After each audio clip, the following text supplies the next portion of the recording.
Hello, good morning guys. Ayan. So meron ako nabili sa Shopee. Ito. So hindi ko na kinabit yung new piso. Para yung old tsaka yung new magkasama na lang. So ito, try pa lang to. And then mas i-improve pa natin to.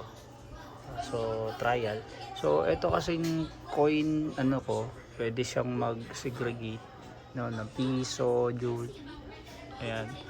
Bagong piso, lumang piso, 5 pisong bago, tsaka old and 10 etong nabili ko. So pero yung old tsaka yung 10 pesos na 5, 10 bago at magkakasama na yan dito. Okay, so ito itong sobra, so ito na yung 20. Okay, ayan. So bago, lumang piso dito lahat. So again, ayusin natin yan ito, para mas maganda. And ang kagandahan nitong ano ko pala, coin hooper ko, hindi lang yun nga pagse-separate, pagsisegregate, at the same time coin counter na rin siya. Okay, so pwede nating after segregate yung piso 5, pwede natin namang bilangin. Okay, katulad dito meron siyang 279 example lang yan. So magbibilang siya. Ayan, try natin. So lahat ng mga lumalabas, bilang yan.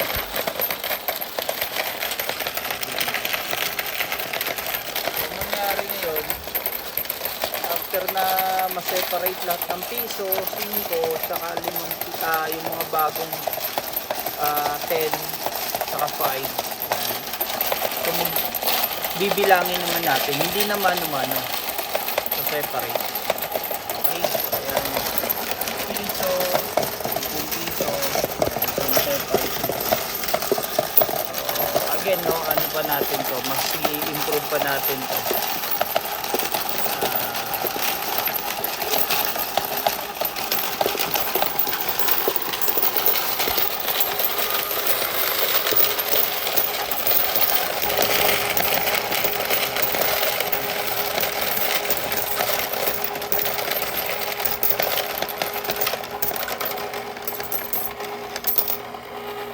Wala nang laman, 394 lahat.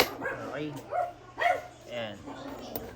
So nakaseparate yung 5, lumang 5 pesos, 10, tsaka bago andito lahat.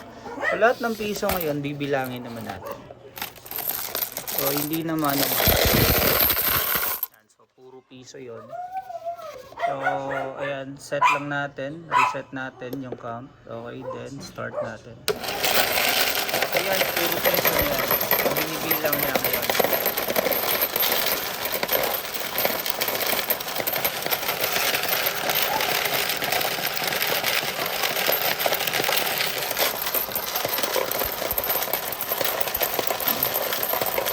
So kung gusto nyo guys, pwede kong ilagay yung pwede kong ilagay yung link kung saan ko nabili to. Saan ko nabili to. Tsaka kung gusto nyo rin ito, so pwede ko rin isama yung link saan ko nabili to, itong coin hooper na counter. Pwede na siyang magbilang.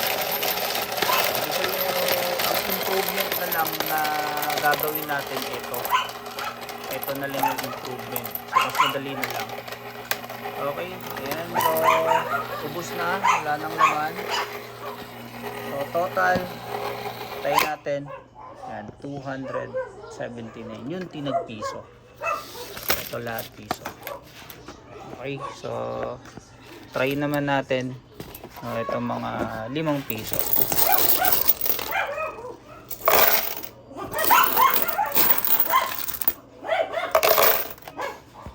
So ayan, andun.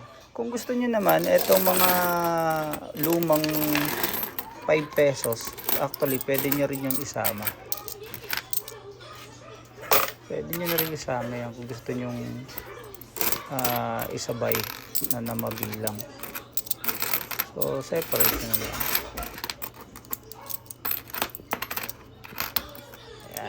Okay. Ayan. So then start natin. Reset muna natin. So 279 again yung piso. So ito naman tagpa 5.